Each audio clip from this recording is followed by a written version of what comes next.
అందరికీ నమస్కారం. గరుడ పురాణం ప్రకారం వితంతువులు స్వర్గానికి చేరుకుంటారా? ఈ రహస్యం అందరినీ ఆశ్చర్యపరుస్తుంది. అయితే పెళ్ళైన స్త్రీ మరణిస్తే స్వర్గానికి వెళ్తారు అని అంటారు. కానీ భర్తలను కోల్పోయిన స్త్రీల సంగతి గురించి గరుడ పురాణం ఏం చెబుతుంది అనే విషయాలు ఈ వీడియోలో తెలుసుకుందాం. దయచేసి ఈ వీడియో ఎక్కడ స్కిప్ చేయకుండా చివరి వరకు చూడండి. అలాగే ఈ వీడియోకి ఒక లైక్ చేయండి. భర్తను కోల్పోయిన స్త్రీ నిజంగా స్వర్గానికి వెళ్తుందా? మరియు స్త్రీ కన్నీటికి లభించే ప్రతిఫలం ఏమిటి? పురాణాల ప్రకారం గరుడు చేతులు జోడించి విష్ణువును ఇలా అన్నాడు: భూలోకంలో మేము పదే పదే విన్నదేమిటంటే, భర్త బ్రతికి ఉన్నా లేదా అతనితోనే మరణించిన పెళ్ళైన స్త్రీ మాత్రమే స్వర్గానికి అర్హురాలు. కానీ భర్తను కోల్పోయిన స్త్రీ స్వర్గానికి అర్హురాలు కాదు. ఆమె గుణగణాలు, తపస్సు, ధర్మం, నడవడిక అన్నీ వ్యర్థమే. భర్తను కోల్పోయిన స్త్రీ గతి ఏమిటో నేను తెలుసుకోవాలనుకుంటున్నాను. ఆమె స్వర్గాన్ని పొందుతుందా అని గరుడు అడుగుతాడు.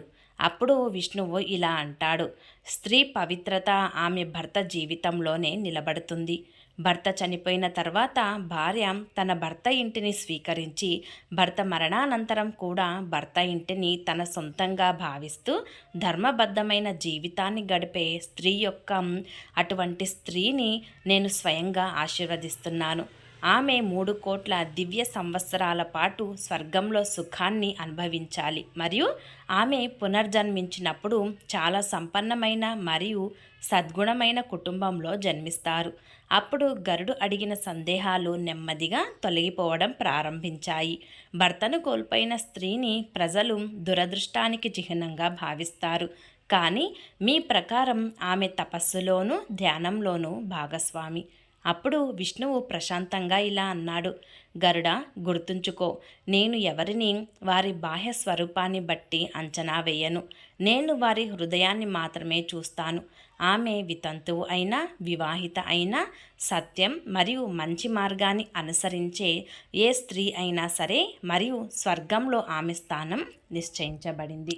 ఒక స్త్రీ వివాహిత లేక వితంతువ అనే దానిపై స్వర్గాలు నిర్ణయించబడవు.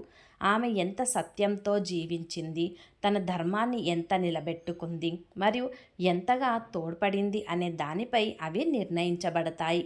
భర్తను కోల్పోయిన స్త్రీని ఎన్నడూ తక్కువ అంచనా వేయకూడదు. ఆమె దుఃఖానికి సహచరి కాదు. ఆమె ధర్మ మార్గాన్ని అనుసరిస్తే స్వర్గంలో ఆమె కోసం ఎప్పుడూ ద్వార మార్గాలు తెరవబడి ఉంటాయి.